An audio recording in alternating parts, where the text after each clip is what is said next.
I'm in the private part of the house. I feel very honored right now. So thank you very much. And it feels very much like the private part, the home.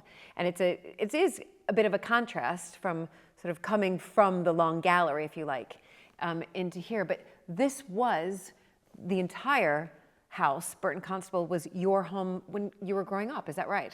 It was. This was, to be fair, this was always the private side of the house, because when you have, as you know, a house open to the public, you have to have a little bit of you time and family privacy, and this was always the private side. And this room was the converted kitchens when my grandfather moved back here, because they were the house was requisitioned during the Second World War by the army, and the family moved out in the 20s due to not being able to keep it up anymore. If we track back, that was at the end of the First World War. There was nobody to come and help and look, so there were no staff to help.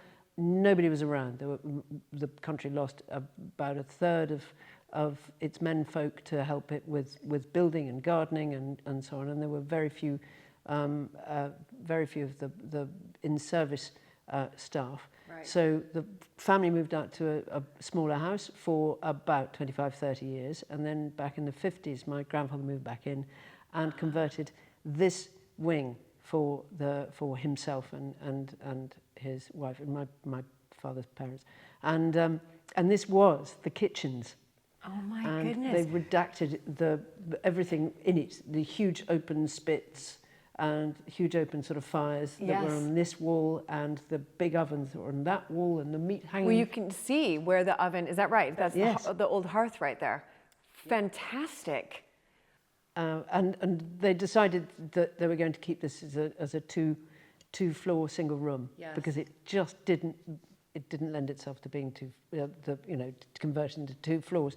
But it's a really lovely family home. Yeah. It really is, the sort of back part of it. And we're really lucky, actually, to have had that privacy. When I was growing up, we were open to the public all the time, and it's all I can ever remember. And this was the proper retreat. You could run back in when you were scared by something or just overwhelmed by the amount of people who came for big occasions at weekends, where there was always a function on.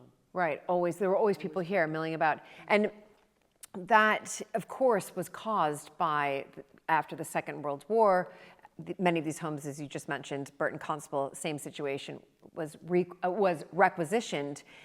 They come back to these homes, these historic house homeowners, they're in such a state, but also they've lost their staff, they have death duties, they have taxes, and that's when we really start to see this decline of the country house, these historic houses, because the owners, and I suspect your father was the same way, they had to start thinking, oh my goodness, how am I going to repair the roof or restore the painting or the piece of furniture that's been in the family and needs to be preserved?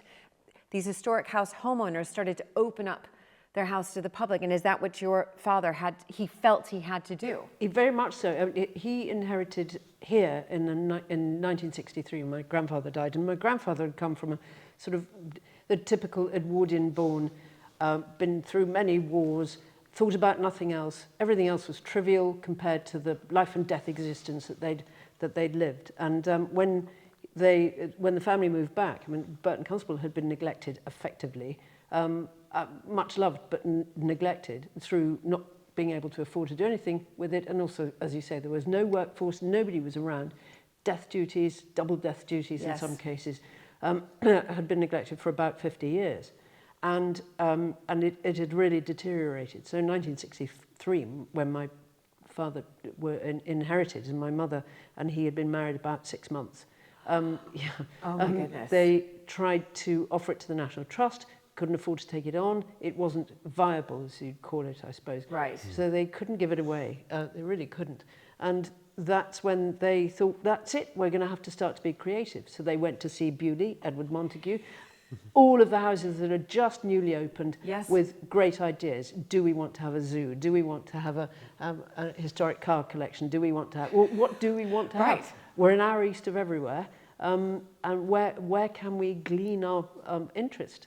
And it was really on the ground, weekends with interests like custom car rallies and traction engine rallies and country fairs, and bringing the relative to an hour's radius Right here. interest here. And, Yes. and that brought in 40, 50, 60,000 visitors a year, but notably only about 10, 15% of those ever went through the house.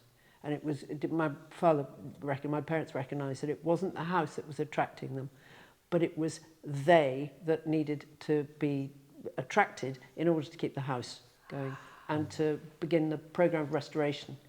Right.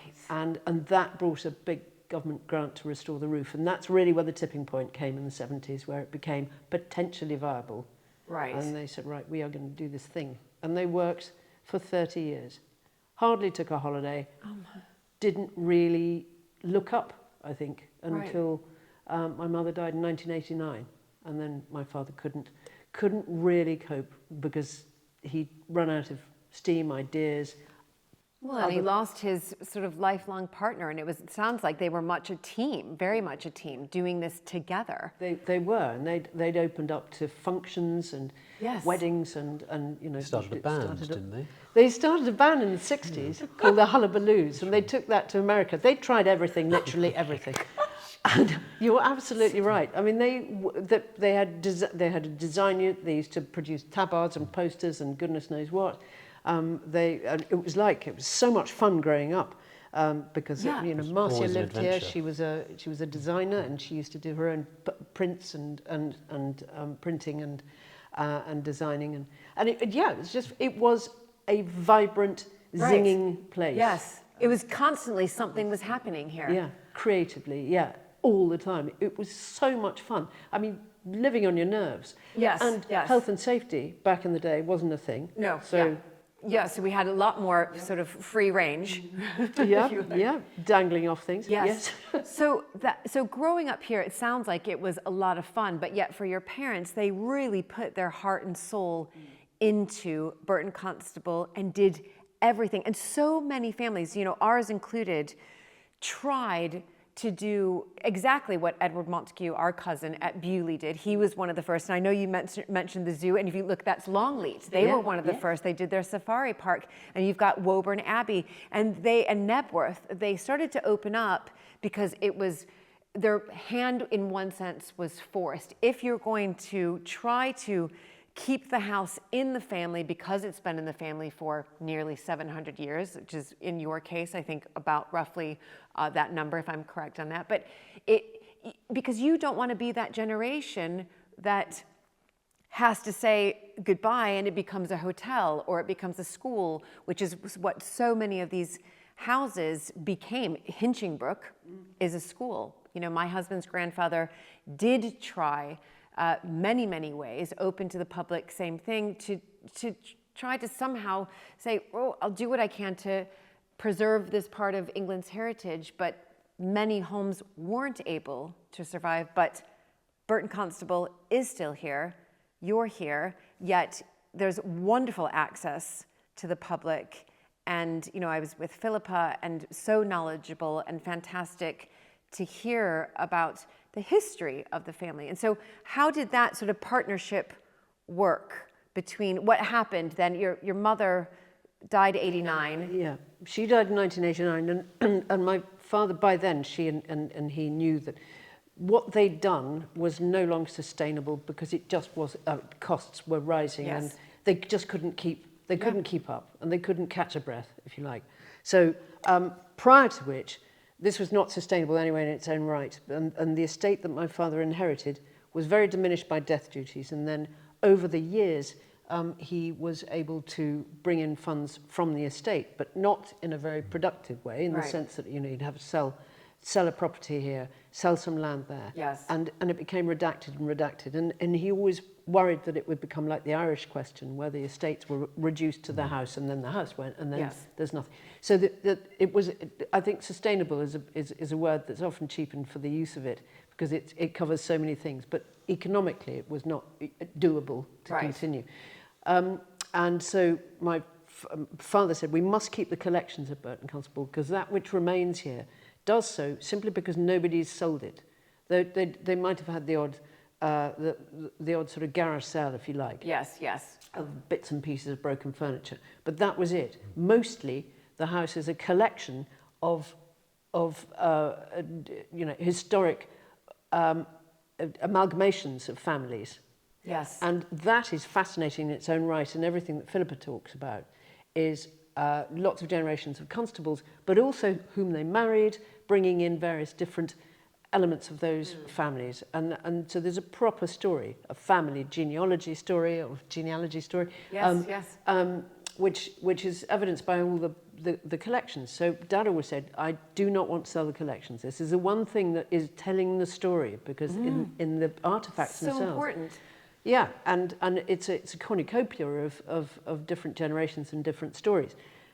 But he said that the one, I'm going to have to sell something now. And he did sell a pair of tables, and this was picked up by Christopher Gilbert from Leeds City Art Gallery, who said, I am going to buy this back with National Heritage Memorial Fund funds, and I'm going to repatriate them, and we have to talk.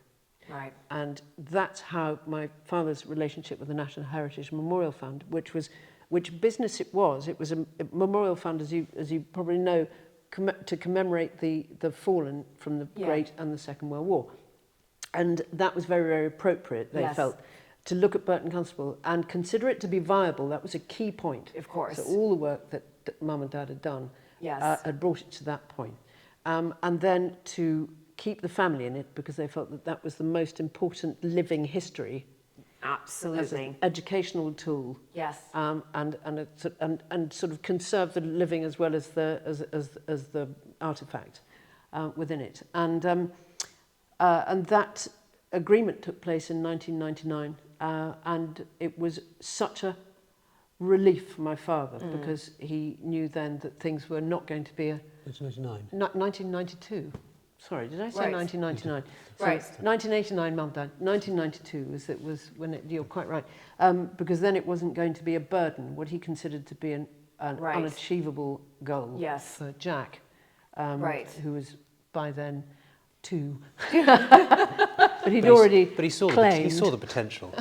Right. Of course he did. Of course he did. You're a remarkably precocious child. Brilliant. It's brilliant. So he, in one sense, had insight. He felt that, okay, this is going to be the best for the family and for future generations. Because you are still here. You're living here, as you so perfectly pointed out, and that's what I think is what's wonderful about these historic houses. And we're all, most of us living in historic houses are a part of the historic houses, the organization, because it's about the living history. It's the history that has existed in your case for 700 years. You're still here, and yes, the public can enjoy it as they should, but you're able to then continue with your memories that will be passed on to your children and children, and those stories can still be told. It didn't stop with your father. No. Well, and the other thing is that if you spend any time living in this house, you absolutely know that it's an animate object, not an inanimate object. And we were talking about it this morning with Viv, who looks after the fabric of the house. Right. And I said, it is animate. And it is like it's the equivalent of your most spoilt child all the time. It really is. It never stops asking for things and stamping its foot. That's and right. She said, oh, yes, it's been quite difficult recently. I think something on the roof is really giving me a lot of jip. So it's very important that the animate side of bricks and mortar is understood, because it's a survivor, this house, not because of generations of things that have happened to it, the people that have come and gone in it. It is extraordinary, and it's exactly right. It is a survivor, and I think these historic houses, Burton Constable, other ones that I have visited, Mapperton included, they have survived some pretty rather harrowing events in history, the world wars in particular, First World War, Second World War, where, many afterwards were pulled down but the survivors are still here and they should be celebrated. And it's wonderful. I mean, I, of course, had a fantastic walk around, and just to see the history then, but also the living history now, and having, you know, Jack here. And Jack and I met, a year ago, and at one of the historic houses events, and we had such a brilliant chat just about how I think new generations, you know, you are a next generation, I should say, up and coming, and your thoughts and where we want to take it. I know for Mapperton, you know, we've gone, you know, it's hard to find Mapperton. We don't get a lot of footfall. We probably would like to get more visitors, but we're far away from a big metropolis. So we decided to go digital. And look at, we're digital today. And it's about evolving thoughts, ideas, and seeing what works, trying others that might not work, in the hopes that you're still a part of this, just like your forebears were. Well, I think it's very important to have some guiding principles of sort of family values in terms of where you want to go, but you've got to move with the times. You know, you can't sort of just try one thing and say, well, that's what we're going to do for the next 50 years.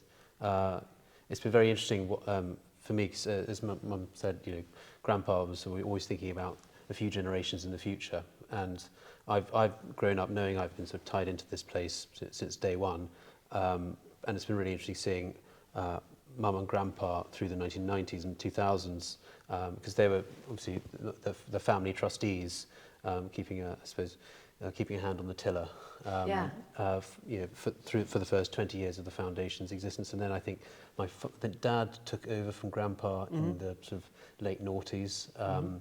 And then Grandpa died in 2011 when I was 21, which would probably have been a bit early for me to move in, I think fair to say. I think I was second year of university, and as much as my undergraduate in medieval Italian poetry has given me a lot of real-world application, probably wouldn't have been suitable for moving up. So Mum took the reins, and it's been I've been amazed by what Mum's done what she did over the next 10 years, both on the.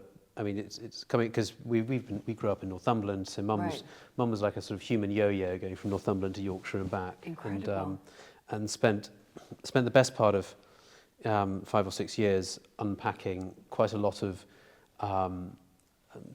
suboptimal processes on the estate side of things.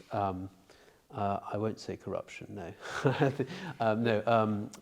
Basically sorting out the governance of the estate and getting to grips with the main family business, which is the holiday park across the way. Right. Yes. And also working very, very well with the foundation to bring as much energy to the house as possible. And I think the best example of that was, I think, 2017.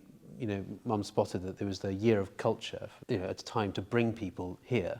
Because, as she says, we're an hour and a half east of Leeds, and half of our demographic is the North Sea. Yeah. So one time when people are going to come from the rest of the country was for the City of Culture, and I think Mum worked extremely hard particularly with the BBC to get Radio 1 Big Weekend to come here for that weekend festival. I think 50,000 people came in a couple of days. You know, it's and the Antiques Roadshow came as well. And it was just fun. It was a great great example of that sort of family, that resident trustee value add, because they really engaged. Mum really engaged with them, was able to put that sort of time in to achieve that. And then from my end, I've been involved very much on the fringes for sort of many years, and then more actively probably in the last 5 or 6 years, particularly on the holiday park. And seeing what Mum's done there has been amazing, and to turn a business around completely, to make it actually a as we were saying, a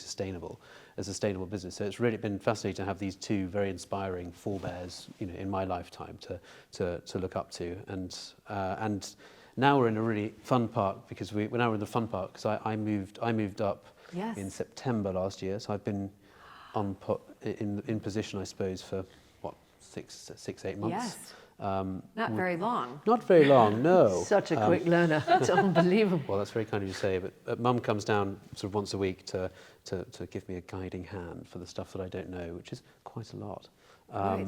But we have quite a, I think we work really well because we've got a good skill set. I mean, I sort of have a background in commercialization and did an MBA and that sort of stuff, so I can do the finance and the marketing side of things. But Mum, you know, apart from being a land agent by training and profession, basically, so knows all about the estate side of things. You know, she's a walking, well, the history of the place is ingrained in her DNA. So it's, so I took over from my father as a trustee of the foundation in 2019, I think, and had to get to grips with what it is to run this charity, and so had sort of inductions and various things, and how the foundation works is that there are, I think, 7 trustees, of which 2 are Leeds City Museums and Galleries, and 2 are the resident family, and then there are 3 others.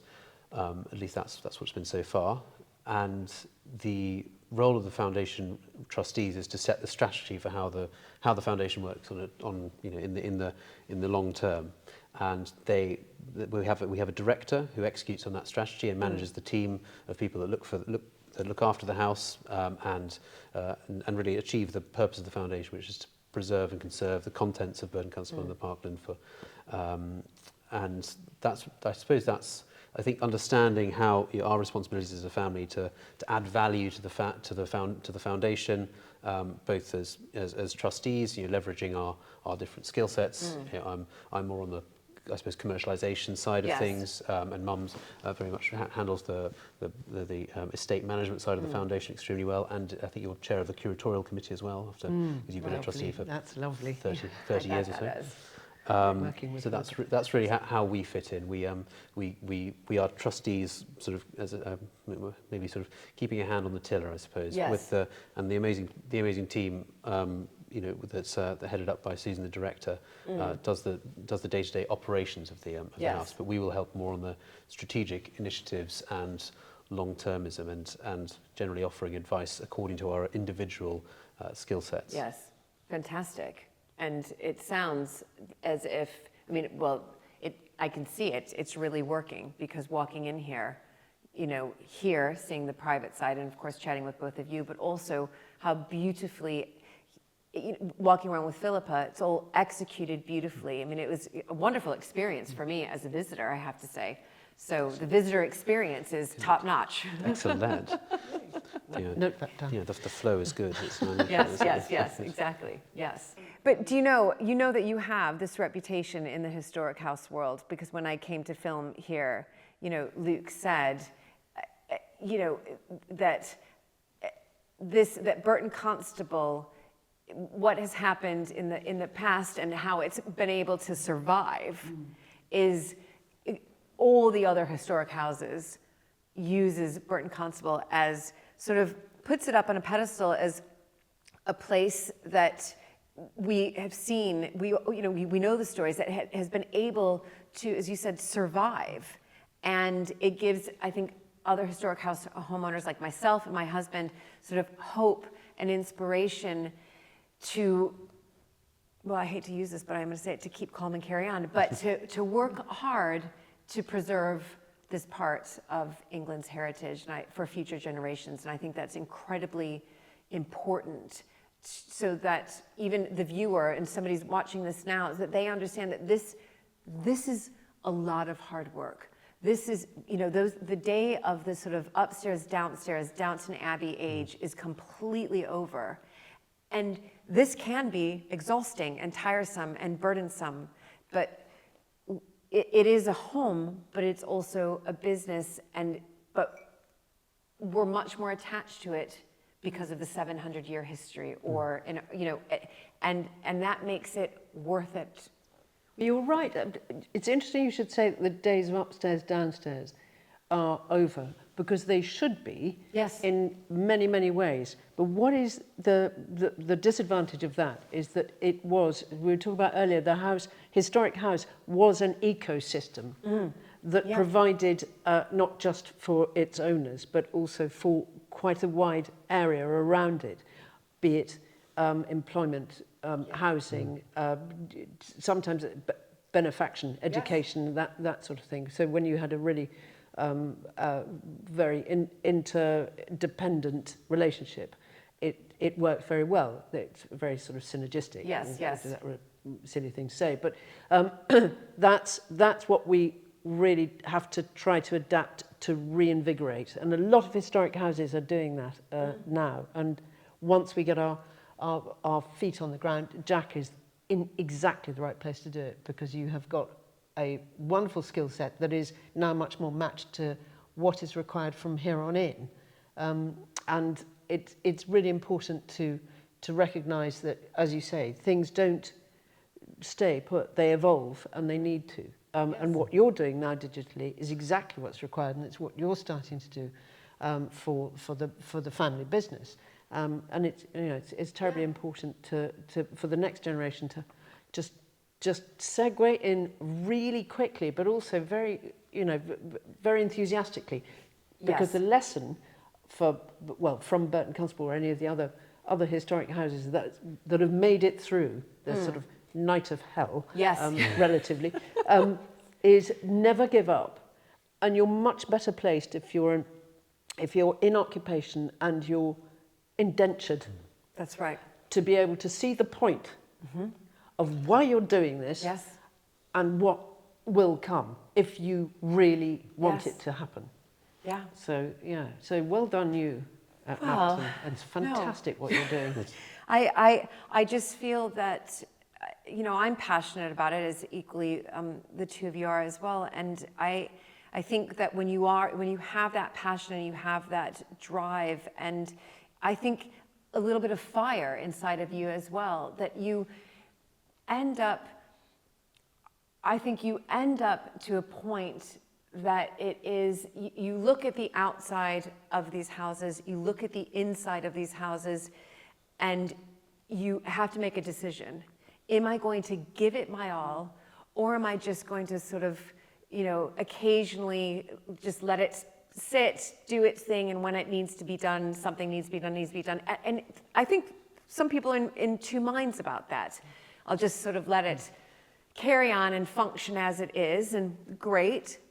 But I think the three of us can collectively say we're not in that camp to just let it just carry on and function as it is. We want it to continue for future generations. And that does mean thinking out of the box. And you're going to get some things right, you're going to get some things wrong, but hopefully you get more right. One thing we didn't mention during this chat is that my father was very particular about this, and I know that you are, and I am, that there is no point doing any of this, because you could take all of the contents and give them to a city university or a museum. But the whole point of this is for the public to see in situ what formed these houses, how they existed, the socio-ecological and economic kind of makeup of them, and how they survived and so on. Otherwise you could just take it all, put it in shipping crates and move it somewhere and recreate it. But what you're doing is you're giving the three-dimensional tour to people who can't get to you. Yes. And that includes schools, that includes people who are physically not able to get to you for many different reasons. And internationally as well, which is just fabulous. It's using this digital age. Yes. And we're in such a position here in the UK, is many of these estates, luckily, have stayed in hand. They haven't been divided up, cut up, and then ultimately lost. It's one of the only countries, if not the only country, where this still exists. And therefore, people do want to know about this history, hear about the house, the fabric of the building, the wider estate, because the estates, for the most part, most of these historic houses, does still exist. But it's to your point, and the last point, because I get quite passionate about it, but when I walked in here, the first thing I noticed was, of course, the extraordinary Georgian door that I walked through. Now, I wanted to see a picture, a painting of William, who did all this work. And lo and behold, there he was. So I'm able to match that up. But even as a virtual visitor, I'm coming in through that front door, that Georgian door, and then I can see, wow, that was the chap who made all this Georgian power, wealth appear here and what we see today. It's putting it together rather than seeing William Constable in a museum where I can't really picture the work that he's done on the fabric of the building. It's connecting the dots here Absolutely, yeah. in one place. And being able to reference them, Yes, because Yes. they're in different places within the house. exactly. You can go back to that. Yeah, This is yeah, fabulous. It's fabulous. Yeah. It's like a slight side story. But my room is up there, and it's next to one of the more, I say, more haunted rooms in the house. And people often ask, "God, it must be scary being in the house all on your own." I was like, well, and because probably about once a month or something, I wake up in the middle of the night and hear a door slamming next door, which is pretty unusual because it's it's alarmed and locked up and everything. And people go, that must be terrifying. I said, well, not really, because it's been a pretty happy house for 700 years, and we haven't had any sort of murders or anything. And it's probably an ancestor yet. Yes. It's probably an ancestor. And I sort of think, well, it's rather reassuring, you know. They're looking after you. Exactly. And the fact that they haven't haunted me means that it's not going too badly wrong so far. So No. I think it's a good canary in the mine, that. But Yes. if things start getting thrown about, you know, that's when to start worrying. But it's that I think being able to tap into that sort of long line of innovation and passion for a place is very important.